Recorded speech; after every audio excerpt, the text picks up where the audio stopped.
Your Cancer Treatment and Infections 101. Every year, cancer drugs become more and more effective at fighting cancer. Despite the success of newer therapies, all cancer therapies still have side effects. One of the most predictable side effects of all cancer therapies is the risk of infection. During cancer therapy, there will be times in your treatment when cells produced by your bone marrow are suppressed. The three cells that are decreased with chemotherapy include the red blood cells, the white blood cells, and the platelets. The most important white blood cell is called the neutrophil. The neutrophil is your body's most effective infection fighter. In general, when a patient is on IV chemotherapy, the low neutrophil count starts somewhere between day 7 and 12 after starting the chemotherapy. This low time will last for 5 to 7 days. This is referred to as your nadir and is your most risky time.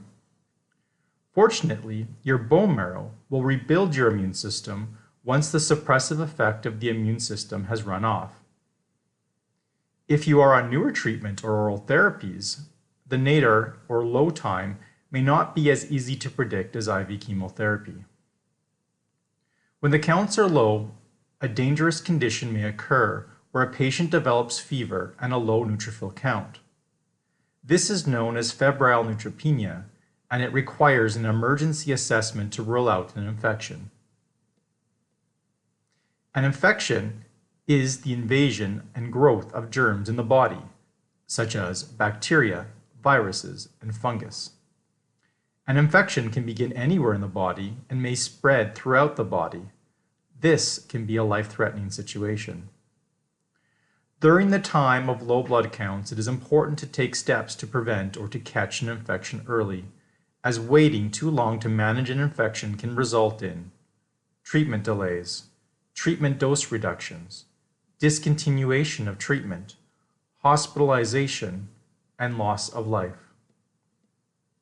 It is important to let your doctor and nurse know right away if you have any of the following symptoms: fever over 38 degrees centigrade or 104 degrees Fahrenheit, changes in mental status, chills or shaking, ear pain, headache or sinus pain or a stiff neck, cough, sore throat or sores in the mouth, skin rashes, diarrhea or constipation, increased frequency or burning with urination, swelling or redness, especially when a catheter enters your body, flu-like symptoms, body aches, and general fatigue. Always be sure to talk with your doctor or nurse before taking medication like Tylenol, Advil, or Aleve, as these medications can lower a fever and hide signs of infection. Generally, it is best to avoid these medications. If the above list feels overwhelming, just remember the following. By catching infection early, we can avoid many serious complications. If you have a fever of 38 degrees or 104 degrees Fahrenheit or higher, you must call for help.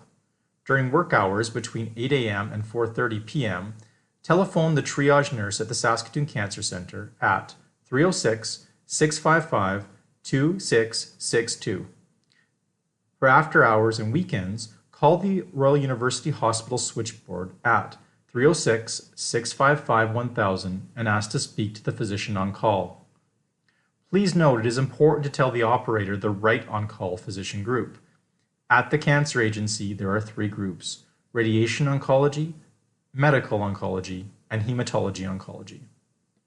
And for any reason you cannot contact your medical team, head to the nearest emergency department.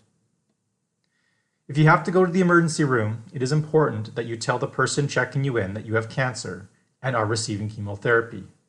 This would be a good time to present your fever card to the emergency room receptionist.